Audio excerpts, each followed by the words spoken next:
Hello, and welcome to the next episode of Making Mannequin Heads into Planters. Ah, the crowd goes wild. Or something like that. Hi, how you doing? How's your day? How's everything? Hope you're doing well. Hope you're happy, content, living the life, all of the above. Yada yada shmada shmada, on and on, you know, all of that stuff. Anyway, excuse me. Whew, there we go. So let's continue play on the tube head, or whatever we're calling her. I don't know. She's getting more toward like alien robot head. Ooh, robot head. That's kind of cool. I love the tubing. I like the progress that's been made so far. I love the metallic. I love the metallic sheen. I'm liking this actually more now that this is being integrated around it. I'm thinking that what would be really cool is to do that really light, the pearl, iridescent pearl, down right through here, so you have that high contrast. I do need to put another coat of that bronze, the iridescent bronze, on here, on this, and I need to put more gold here, and I need to put more of the copper-y color that I have right there, and that's actually what they called just regular bronze, oddly enough. Though it doesn't look bronze to me. It's got that beautiful orange tone that I love. Orange, my favorite color. Excuse me. I know I'm like a child when it comes to that farty sounds. So the, there we go. Like I mentioned in the past, so what we've done is we have glued using regular glue, multi-grip glue. That's from Ocean State Job Lot, if you ever want to get it. There it is, blah, blah, blah, blah. The multi-grip glue has been really great in conjunction with using hot glue to apply all of these onto the mannequin head. The mannequin head has not yet been hollowed out in the cranium, but that'll happen. We're not far from that. So this is the bags. I'm trying this Sennelier. I got it at, where did I get it? I got it at a store, an actual store. I went in to check out the different brands that they have of different metallic paints, and I went to, oh my gosh, I'll remember, it's a guy's name. Anyway, I'm just blanking right now, my apologies. Anyway, so I went in and low price point, but I wanted to look at the different iridescent and metallics, and they had different color selections than the Amsterdam series, which is also a more lower price point paint, because I don't need like expensive paint for this sort of thing, because where are they going? They're going outside. But I wanted the iridescent metallic finish. All right, so I'm going to work with just these two colors for right now. Got my brush I'm using is a nice synthetic brush. This just goes on smoother with a synthetic brush. And I should have brought down some reading glasses so I can actually see, but that's okay to see up close. So what I'm going to do is I'm going to put a second coat here. And as I've mentioned in the past, oops, this has actually been painted silver up above. I am going to overlap to the sides as I apply the second coat, because then when I paint the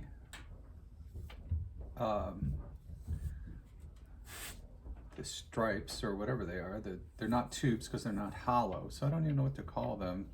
They look like tubes. The foam pieces, there we go, foam strips, if you will, next to them, then the overlap makes a lot more sense.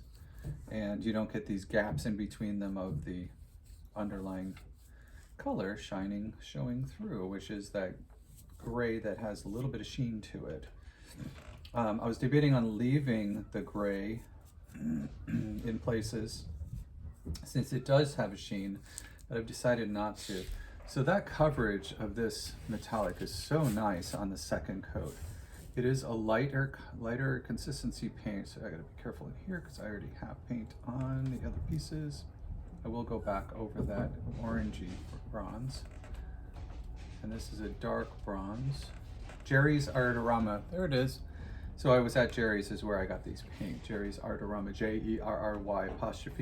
Gotta be careful coming through here because they're already painted down the spine and they're already done with multiple coats. So we have a store in West Hartford technically, but it's the little town of Elmwood, which is part of West Hartford. And Jerry's is great. They don't have much pottery stuff, but they've got amazing supplies options for painting and canvases and framing and tons of paint options, and very little, like I said, for actual pottery, which is okay because Dick Blick has really good selections for pottery, and there's some other options and places that you can go online, but in person we do have a Dick Blick in our region, so you can actually physically go and look at stuff. But those are my two main go-tos are Jerry's Artorama and Dick Blick. There we go. So I'm gonna bring this in through here. Get that nice, put it on pretty thick. It does dry flat, it flattens out as it dries. It's a nice medium weight acrylic, medium to lightweight weight, but it doesn't goop up, which is really nice. That's the other thing about it. I do like the weight of the paint, so it's easy to apply. It's got pretty good coverage, definitely on this super smooth surface of this foam.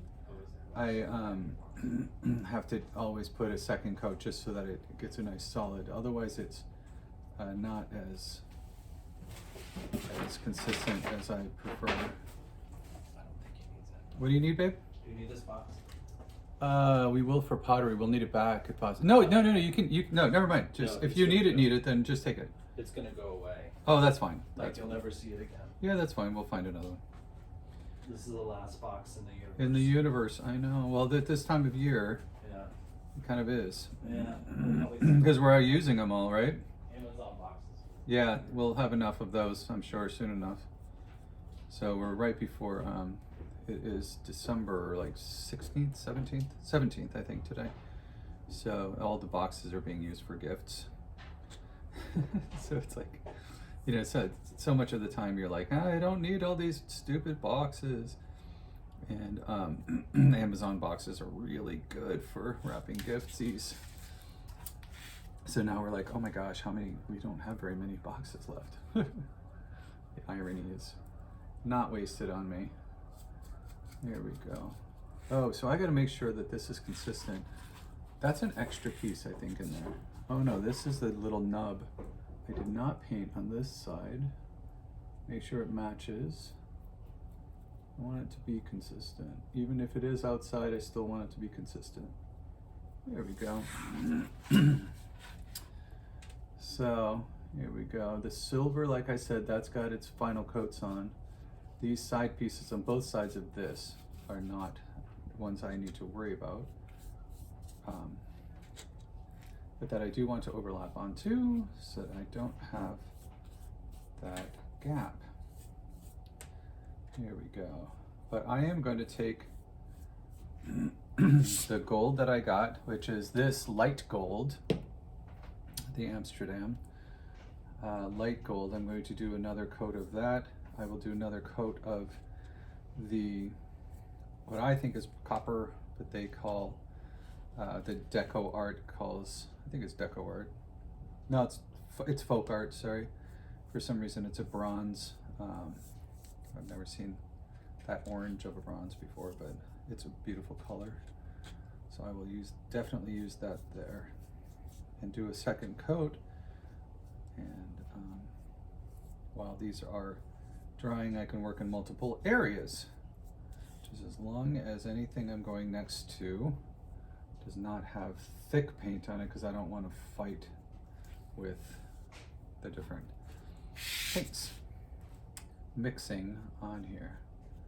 This paint does dry pretty quickly, not like instantly, but acrylics tend to dry pretty quickly, no matter what you're using them on. It just depends a lot on the weight, or not the weight, but the amount of paint that you put on, you know, which makes sense when you think about it. I have a little bucket of water to my side, and I had paper towels over here. I'll be right back.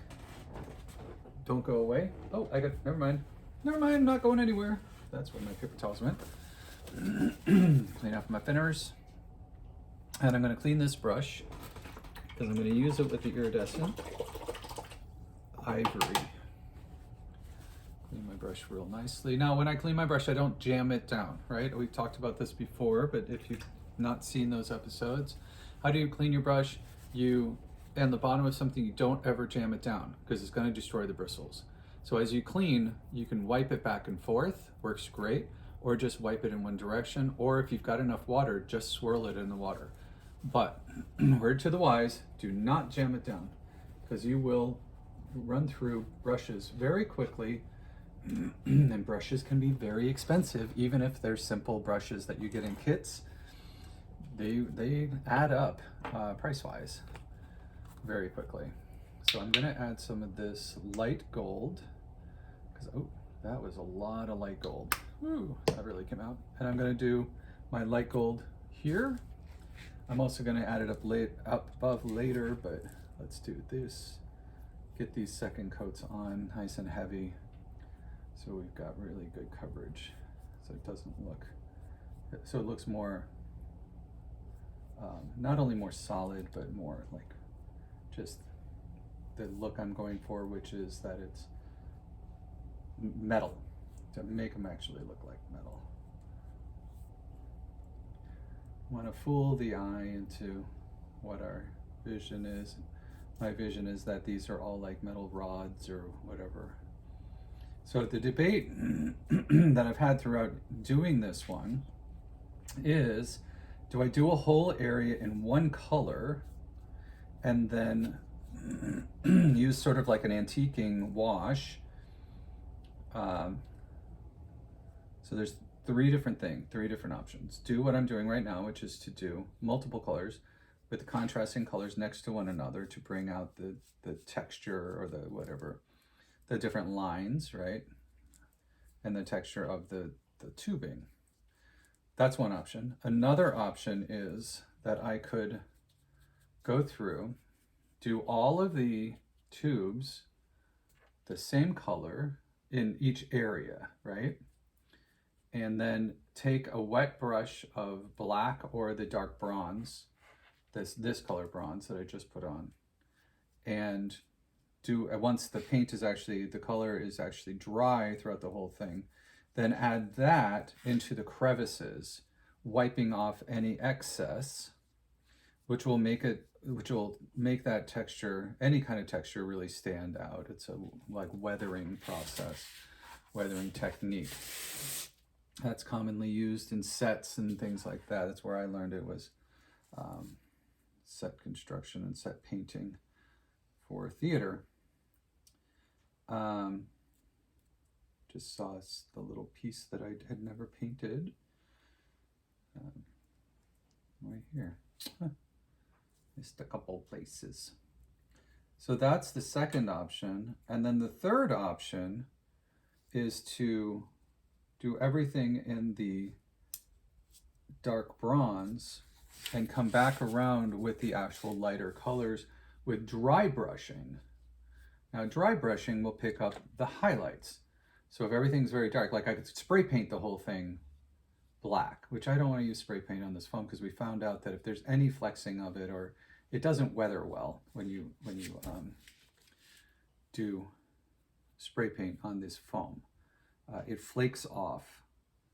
But I could go through just simply with the bronze, that real dark bronze color, and I could paint the whole thing, just slather it all with the bronze, and then come back with any of these colors with a dry brush. What you do is you put it on heavy, put the paint on nice and thick onto your brush, and then you take the brush and you use a paper towel or newspaper or something to the side, and you take off the majority of the paint. That's why they call it dry brushing. It's almost like you're drying the brush off from the paint. When you remove that excess paint from your brush, when you're putting the brush onto the surface, you can go across it and it'll just hit the highlights and create this sort of blush to just those higher points. And it's a great effect. It is similar to using the watered down dark. If you want another technique or approach for weathering things, like for faux painting.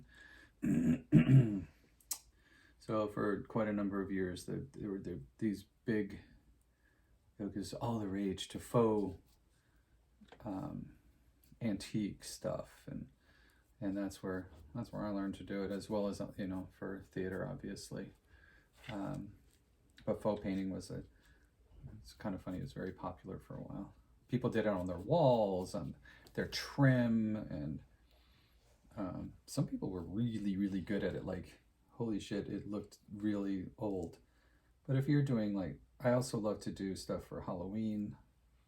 Used to do it a lot more than I do anymore. But when I do, you know, costume things for Halloween, this is how you do that so that it looks like it's not brand new. All right, there we go. That's looking good. Let's get the point of this little piece down here. That's looking really good. Hit any little spots that seem like they're thin on paint. Yeah, all right. So now I'm gonna go through, and I'm actually, while I've got this paint going, I'm going to add a row of the silver, of this silver up here. Not next to the row that I'm about to paint, but let's add it up here so we're consistent throughout the entire piece. And the debate is, so do I see how the coloring underneath the tubing is showing through here? So do I paint that, the gold, to blend into it, or do I leave it a contrasting color, you know, that contrasting darkness behind them? Because you can see it in spots and then you can't see it in areas, and then you can't see it in other areas. And I kind of like it. I'm leaving it as is. So the gaps between are just sort of, they look like there's something underneath,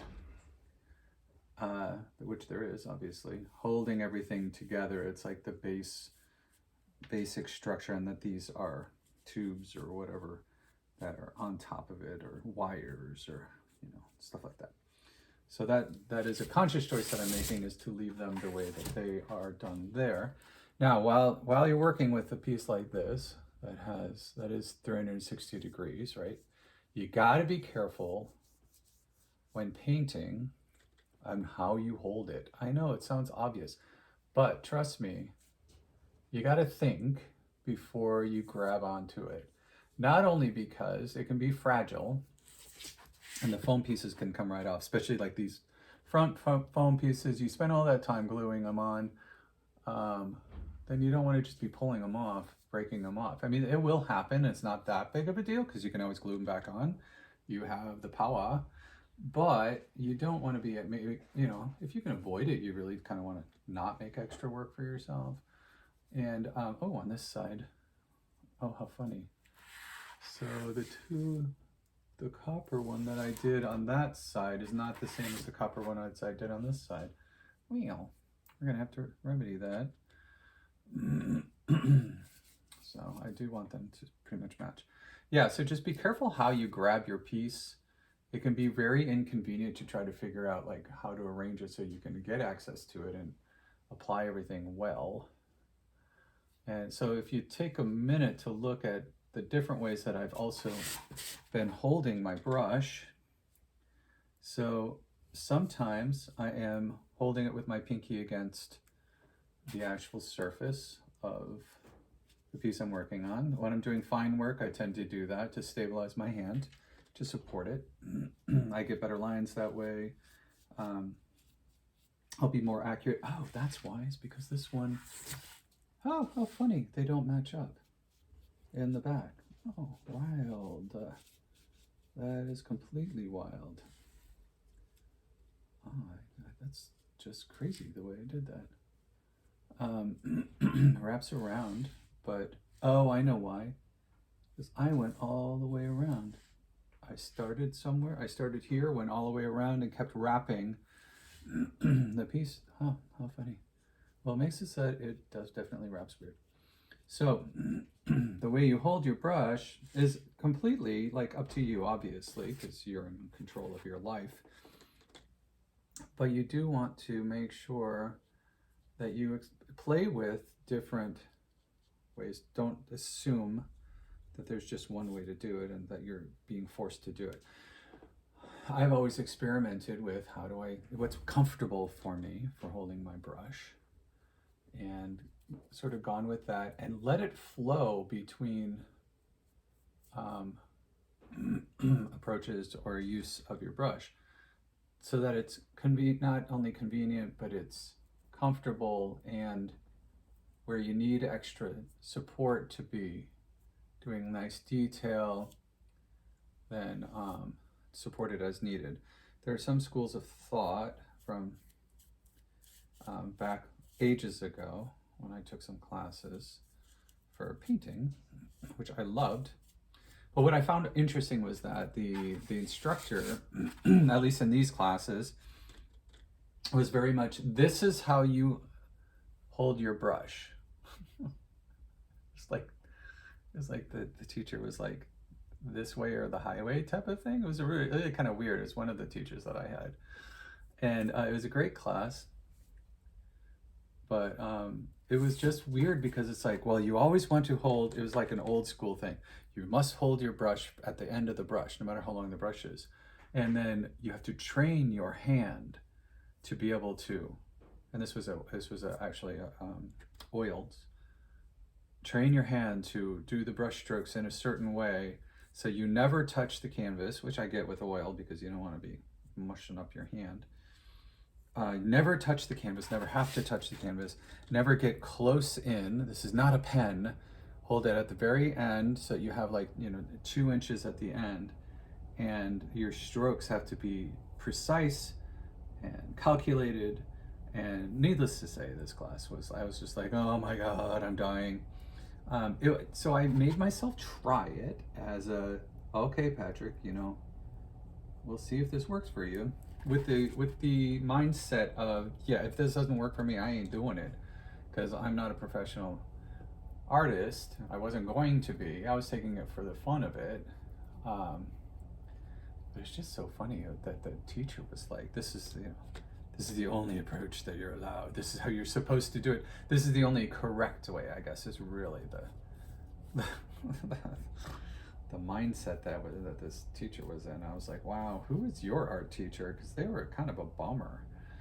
If they told you that there's one way or the highway for holding a paintbrush and approaching artwork, and it was very methodical too. It was like very mechanical. It was cool because I learned how to like sort of do perspective. So conceptually, like how to calculate perspective on a canvas, and how to draw your points and section off your canvas as well. So it was a very mechanical approach to painting, which I do actually use some of it when I paint with other stuff. When I'm actually like consciously painting and not just being like blah blah blah, here we go, I'm painting. So some of it I do apply, because there are some techniques that are actually very useful for making sure you have a sort of a balance and so you can figure out scale. But I'm not a figurative painter. I'm not, I did bowls of fruit. Oh my God, it was terrible. My paintings were just like, oh, okay, they were terrible for me. They weren't the worst ones in class, which I was happy about. But we did the the still life type of stuff. It was a bowl of fruit, and you paint the bowl of fruit, and you paint the whole table, and you paint everything around it, and you look at your light sources, which I thought was really cool. I mean, it was very interesting. And I discovered that that was definitely not ever going to be my forte. It's figurative painting. We did not do the painting of a person. It was not a portraits class, but it was an intermediate, quote unquote, oil class. It was the second oil class in this series. And I discovered that I liked working in oils somewhat, but it was a little tiring for me to work in oils because I was so used to acrylics. So mindset-wise, it was a little bit more difficult to switch over to a whole different type of paint and approach. But it was cool because, you know, it's like when you're doing those things, if I had said, well, I don't work in oils, you know, it's like I hadn't worked in oils, painted, because it was really just for fun. I'm not going to try it because I'm not going to use it. I'm like, well, how would I know whether or not I enjoy it if I didn't try it, right? I know it sounds obvious, but so many people are just so like, oh, well, no, I could never do that. I hear that very frequently from people, weirdly enough, when they look at stuff that I do and they're like, how do you do so many things? I could never do that. I'm like, whoa, whoa, whoa.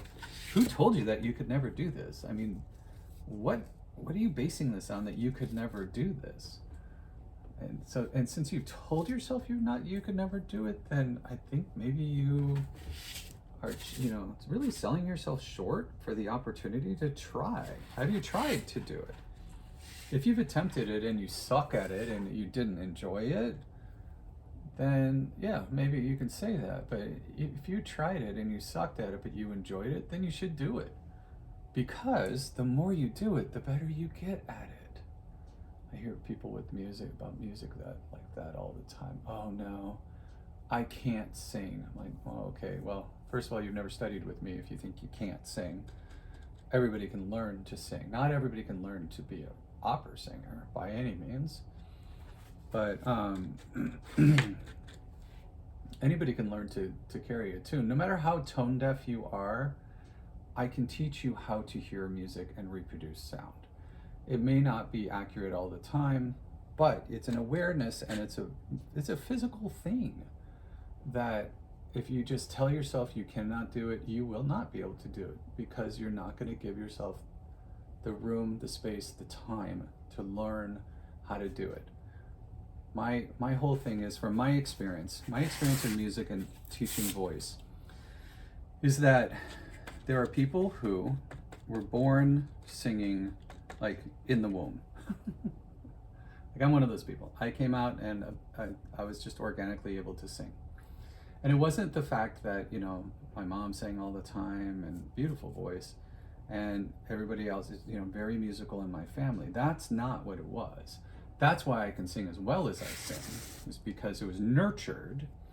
But there is an aspect of nature to physically singing. And there is this thing that I have found in students. This is my experience. Whether or not it's like ever been proven or if it's like a scientific thing, I couldn't tell you. But my experience, and I've been teaching for a very long time, is that some people are born with it and some people are not. Some people just naturally, even if they've never sung in their lives, they were not from a musical background or musical family, they're just able to match pitch. They hear a pitch and they're able to reproduce that pitch just by hearing it. Sometimes it's only if somebody else is singing, you know, not like from a piano, but they organically, naturally can match pitch. Even if they don't even know that they're doing it, they can sing along to the radio and actually sing along to it, singing the notes, right? So some people are born doing that and able to do it their entire lives, even if they didn't even know they could do it. They get into my studio, I'm like, hey, you match pitch perfectly. And they go, I do what? And I said, yeah. And then, because they're like, I just want to be able to sing along with the radio. And I go, well, you can already sing along with the radio. Now we'll just help you learn how to breathe so that you can do it in a healthier way. And you can, sing to your children now and not feel self-conscious about it, and have some more confidence while doing it. But yeah, you're able to do that. You've always been able to do it. You were born one of those people who were genetically born able to do it. Then there are other people who don't have that, but they can learn. And people scoff at me. They're like, oh no, you couldn't teach me to sing. There's absolutely no way. Everybody's always told me to shut up and stand in the back and move your mouth and don't make a sound. And my whole, I hear people say that and I'm just like, oh my God, that's just tragic. Because that's not cool. That's just not having a teacher not having time and the either wherewithal or really the resources is usually what that comes down to, the support to be able to take that child and have them learn, or they probably just don't have the knowledge base on how to teach a kid like that. But anyway, so there are those two types of people. And throughout all my teaching, all my many, many, many years of teaching, I have found that is consistent. I have two types of students who can match pitch, even with just a little bit of prodding to understand what that means and do it naturally, even if they don't know that they're doing it. And then other people who are not born doing it, who are able to learn. That what they're able to do is they're able to learn learn what it sounds like, what the difference is. There we go, that's what I mean. The difference is between them matching pitch and not. So for them, a lot of them, they just sort of sing and they have no idea whether or not it's matching pitch because they don't have that sort of built-in knowledge of this is higher, this is lower. And sometimes it's a physical thing, sometimes it's a attention thing. Like they didn't know what to listen for, and they have to be taught how to listen for matching pitch. What makes that difference, or what it feels like to actually sing notes differently than just a single note. I mean, even monotone, you can learn how to change pitch and modulate pitch by feel, because a lot of singing is about feel. It's not necessarily all about ear. A lot of times if I'm on a stage and I can't hear myself to save my life because there's a giant orchestra playing, I had to sing by feel. It's like, if you don't have a monitor feeding back to you and you're on stage and it's basically you're in a barn, how the hell do you sing on pitch and sing well? Well, you practice it enough so that the muscle memory guides you, and literally, this is literally my approach. I sing by feel. I put my head back, open my mouth, and trust that my muscles know how to produce those sounds because I practice them so much. It's like, throwing a ball. Once you're throwing a ball for a while, you don't think about the mechanics behind throwing the ball. You literally throw a ball. Well, that's the same thing. Singing is a doing thing, right? So anyway, there are definitely the two different camps. And my motto has always been, with my teaching, anybody can learn to sing. And I would always continued, not anybody can learn to be an opera singer or be an opera singer or has the capacity for that vocally, but anybody can learn to sing. And that's been my experience. It's been my goal in life. One of my many, many, many goals is to have those students who come to me who said, I've always wanted to sing. I've always been so upset that I can't sing. You say anybody can learn to sing. Teach me. And they're like, I challenge you. And it's amazing because if they do their homework, now this is not to say that if they don't do anything with it outside of lessons, they're not going to get any better. If they actually practice, because they learn how to practice in their lessons with me. I teach them literally how to practice. If they do what I say they should do, the frequency and the location of how they're doing it, it's called conscious singing, not just unconsciously singing. I think I have have gold paint now on my face. I do. They will get better, and they will be able to match pitch, and they will be able to sing along with the radio or with their grandchildren's or their grandchildren, their grandchildren's is, and or their kids or whatever. And it's super, super, super satisfying for my students, but it's also super satisfying for me, because not only is it, yay, I'm right. That's not my goal. My goal is, although it is satisfying at times, we're like, ah, damn, I always believe this. And sometimes it can be so challenging that it's not working. And then it works and you go, oh, vindicated. I knew this should work. I know this is the correct thing. And just to see it actually working, hallelujah. I'm not losing my mind. But, I've had professional singers who have taken lessons with me and gotten coaching and things who never make progress. Guess why they never make any progress? Oh, shit, I've got the wrong color on I'm not using bronzer now. It's because they don't practice. And when I mean practice, like spending the amount of time that they need to actually practicing, no matter how professional they are. You never, ever get to the point where you don't have to practice. You practice differently once you're a pro, and once you are at a certain point musically, you'll be either working on the voice or working on the piece. But, your focus will definitely change as you change levels of musicianship and ability. But if you don't practice, you don't get better. It's a doing thing. It's not a only doing while you're on stage thing.